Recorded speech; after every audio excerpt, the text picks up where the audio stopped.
Okay, moving on to cerebrovascular disease. This is a neurologic deficit that arises due to cerebrovascular compromise.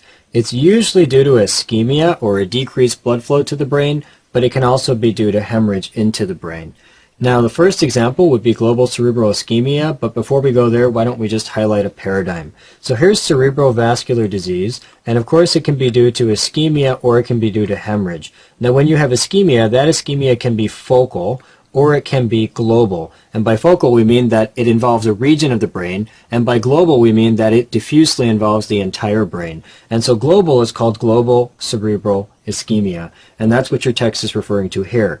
Now, how would you get global cerebral ischemia? Well, you could get it with low perfusion to the brain. For example, if you have atherosclerosis of a large vessel that's going into the brain, this would then decrease the amount of blood going into the brain, giving you a global cerebral ischemia. You could also see it with acute decrease in blood flow, for example with shock. This would then reduce the overall amount of blood going into the brain. Similarly, we could see it with anemia. Again, with anemia, we'd have less oxygen going into the brain globally. And finally, in very high yield, you can see it with repeated episodes of hypoglycemia. Recall that glucose is an essential energy source for the brain. And so if you get hypoglycemia, that will globally affect the entire brain, creating a global cerebral ischemia. Now, the clinical features of global cerebral ischemia depend on the severity of the ischemia, so it can be mild, moderate, or severe. When it's mild, you get transient confusion with a complete recovery. The classic example would be an insulinoma. When patients have an insulinoma, the blood sugar goes down, they get confusion, you give them back glucose, and the confusion resolves. So that's an example of mild global ischemia. In severe global ischemia, you get diffuse necrosis of the brain due to the ischemia, and the patient probably wouldn't survive. However, if they did survive, they'd go on to a vegetative state. With moderate global ischemia, you get infarcts in watershed areas. The watershed areas are those regions that are fed by the very end of a circulation. So, for example, the region fed by the very end of the anterior cerebral artery, or the very end of the middle cerebral artery. So these are watershed areas, and we can get infarctions in these areas with moderate global ischemia. In addition, we can get damage to highly vulnerable regions. For example, the pyramidal neurons of the cortex. These are neurons present in layers 3, 5, and 6 of the cortex. Recall that the cortex on histology has multiple layers, and we call them pyramidal neurons because they have a triangular appearance. Now imagine if this is the layers of the cortex, and we get damage to layers 3, layers 5, and layer 6, then this is going to create a line of necrosis, and so this is also known as cortical laminar necrosis. And board examiners like to go after this, so you should be aware of it. Cortical laminar necrosis. Now, in addition, another vulnerable region would be the pyramidal neurons of the hippocampus. Remember that the hippocampus is in the temporal lobe, and its job is to transfer information to your long-term memory. And so with moderate global ischemia, you can also get damage to the pyramidal neurons of the hippocampus.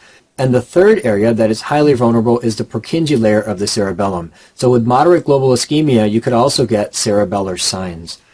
Moving on to ischemic stroke, let's go back to our paradigm. Here's cerebrovascular disease. Remember that it can be due to ischemia or hemorrhage, and when it's due to ischemia, that can be global or focal. Now, when you have focal ischemia, that again involves one region of the brain. It then creates focal neurologic deficits. If the focal neurologic deficits last less than 24 hours, then we call that a transient ischemic attack. And if it lasts greater than 24 hours, then we call that an ischemic stroke. And so that's what your text is saying here when it says that ischemic stroke is regional ischemia that results in focal neurologic deficits.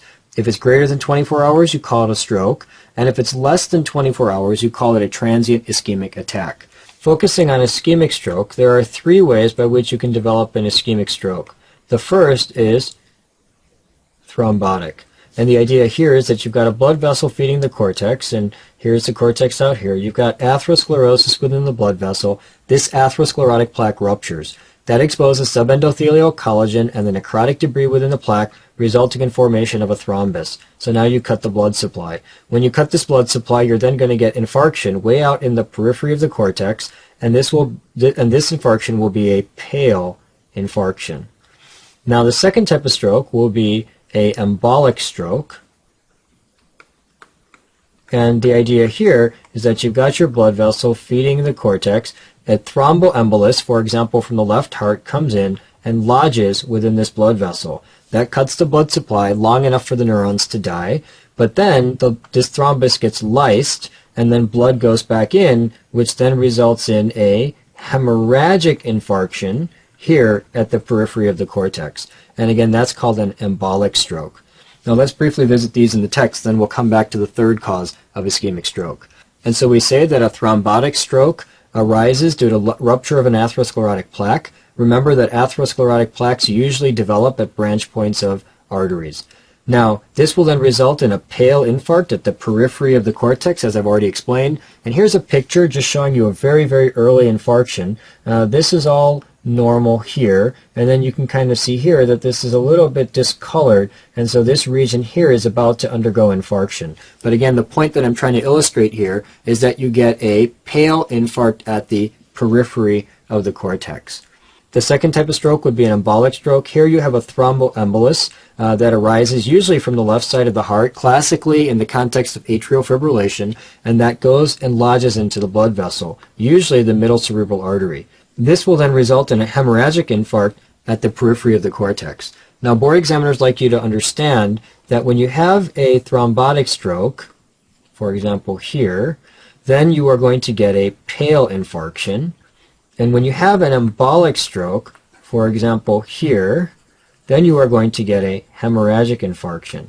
And you could ask the question, why? What's the difference? Well, notice that when you have a thrombotic stroke, you rupture the atherosclerotic plaque and you get a thrombus. Now, of course, the body will try to lyse that thrombus. However, because the plaque is present and it is ruptured, you'll quickly just reform the thrombus. So no matter how many times you try to lyse this, it's just going to reform. And so you won't be able to send blood into this region, and so therefore you'll get a pale stroke. However, with a embolic stroke, this embolus can easily be lysed. And once it's lysed, then the blood will be able to return back, and that's what's going to create the hemorrhagic stroke. So it's high yield to know, again, that in a thrombotic stroke you get a pale infarction, but that in an embolic stroke you get a hemorrhagic infarction. Now, the third way by which you can get an ischemic stroke is called a lacunar stroke. And the idea here is that this involves the small blood vessels of the brain that undergo hyaline arteriolosclerosis. Of course, hyaline arteriolosclerosis would occur with benign hypertension or with diabetes. And when this occurs, this will decrease the blood going through those small blood vessels and will result in a lacunar stroke. Now, the idea here is that if this is a small blood vessel, and you create hyaline arteriolosclerosis, you then thicken the wall, making the lumen more narrow. This will then result in less blood flow being able to go through this small blood vessel and will result in a little area of infarction, which is in the region being fed by this small blood vessel. Now this then would of course be resorbed, producing a small little cystic region, and they call this a lacunar stroke because it produces small little circular areas that look like lakes, and the word lacunar actually means lake. Now let's use this image to highlight an important point. Here's a circle of Willis, and the middle cerebral artery would be running this way and eventually would go out and feed the surface of the cortex. Now recall that from the middle cerebral artery you have these small little tiny branches that come out and feed the deep structures of the brain. These little blood vessels are called lenticulostriate vessels, and lacunar strokes most often occur in these tiny little blood vessels, which then results in hyaline arteriolosclerosis and then results in these little lake-like areas of infarction. And so classically, lacunar strokes will be present in the deep structures of the brain. These are the deep structures of the brain here, and will usually involve the lenticulostriate blood vessels. And that's what I say here in the text, that it's secondary to hyaline arteriolosclerosis, and that it most commonly involves the lenticulostriate blood vessels. Here's a picture of a lacunar stroke, just to remind you that you get these small little lake-like areas within the deep structures of the brain. When you have an ischemic stroke, this will lead to liquefactive necrosis of the brain, and one of the earliest findings on microscopy will be that you will see red neurons. This is particularly high yield for board exams. They like you to know that the earliest change is red neurons, and that it takes about 12 hours for those red neurons to develop.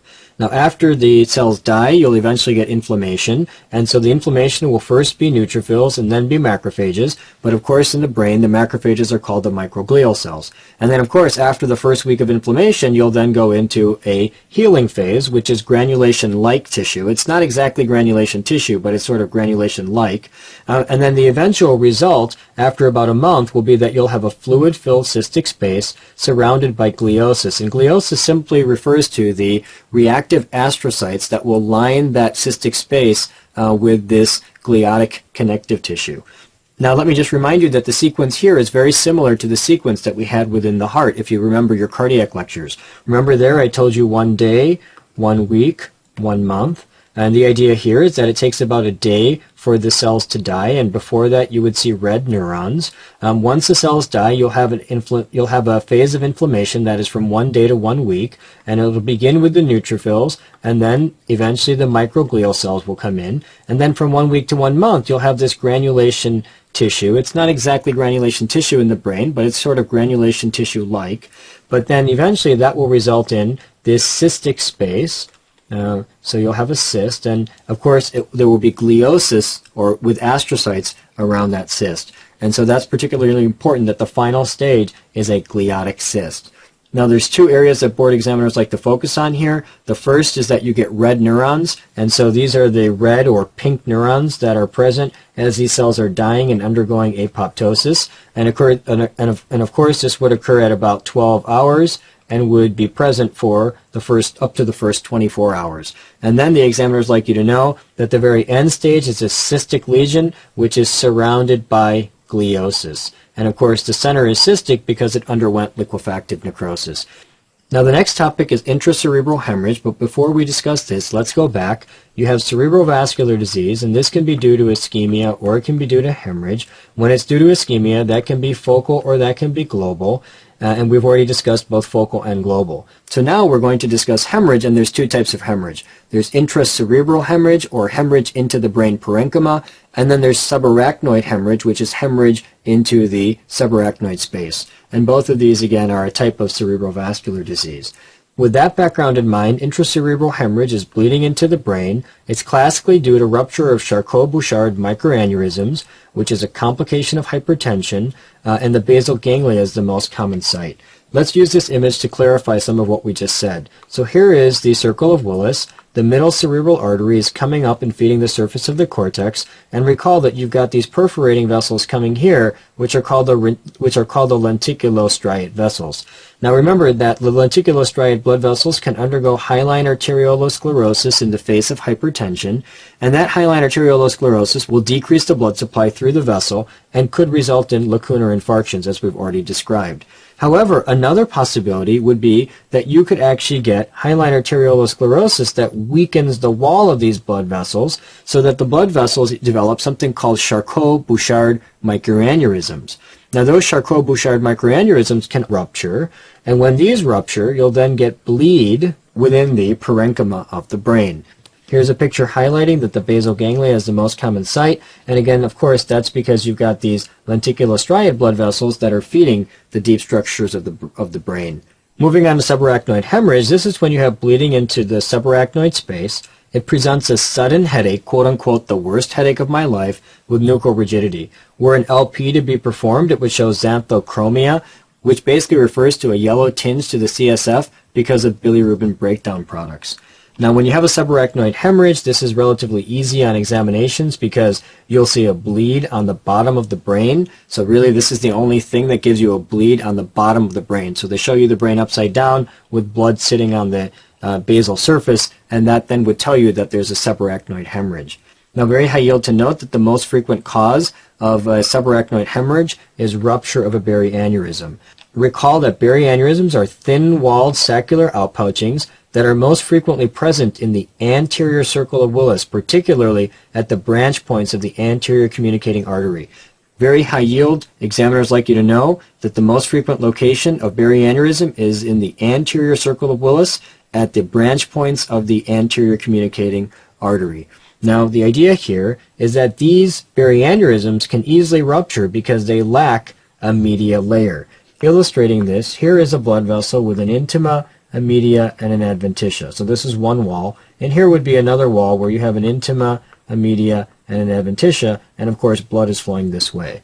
Now what happens in a baryaneurysm is that when you get branching, you get turning of the intima at the branch point and turning of the adventitia at the branch point. However, the media fails to develop where the branch is. It would be present as you move further down into the blood vessel, but it fails to develop at the branch point. Now when it fails to develop at the branch point, this then results in a weak wall here, and so you'd get a saccular outpouching of this blood vessel, which is called the baryaneurysm, and of course eventually this can rupture. And so it's very high yield to note that the baryaneurysm lacks a media layer, which then makes it susceptible to rupture. One last point that often shows up on exams, and that is baryaneurysms are associated with Marfan syndrome, and they are also associated with autosomal dominant polycystic kidney disease, which again is the adult form of polycystic kidney disease. Here's a picture of a baryaneurysm. Here you've got a normal blood vessel, and then you can see this saccular outpouching here occurring at a branch point. And that concludes our section on cerebrovascular disease.